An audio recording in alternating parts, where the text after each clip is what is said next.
அண்மை செய்தியாக பார்த்துள்ளோம். இ சேவை மையங்கள் மூலம் அரசு பேருந்துகளுக்கான டிக்கெட்டுகளை முன்பதிவு செய்யும் வசதி ஏற்படுத்தப்பட்டிருக்கிறது. விரைவில் அறிமுகம் செய்ய உள்ளதாக தமிழ்நாடு அரசு போக்குவரத்து துறை சார்பில் அறிமுகப்படுத்தப்பட்டிருக்கிறது. அது தொடர்பான அண்மை செய்தியை பார்த்து வருகிறோம். விவரங்களோடு இணைகிறார் செய்தியாளர் லதா. லதா, வணக்கம். விவரங்களை வழங்கலாம்.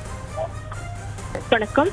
இ சேவை மையங்கள் மூலம் அரசு பேருந்துகளுக்கான டிக்கெட்டுகளை முன்பதிவு செய்யும் வசதி விரைவில் அறிமுகம் செய்யப்பட இருப்பதாக தகவல் தெரிவிக்கப்பட்டிருக்கு. தமிழ்நாடு முழுவதும் உள்ள 530க்கும் மேற்பட்ட இ சேவை மையங்கள் மூலம் பொதுமக்கள் எளிதாக டிக்கெட்டுகளை முன்பதிவு செய்யக்கூடிய வகையில இத்தகைய அறிவிப்பானது வெளியிடப்பட்டிருக்கு. தமிழ்நாடு அரசு போக்குவரத்து துறையில் அரசு விரைவு போக்குவரத்து கழகம், மாநகர போக்குவரத்து கழகம், விழுப்புரம், சேலம், கோவை, கும்பகோணம், நெல்லை, மதுரை போக்குவரத்து கழகங்கள் என 8 அரசு போக்குவரத்து கழகங்கள் மூலம் பேருந்துகள் இயக்கப்பட்டு வருகின்றன.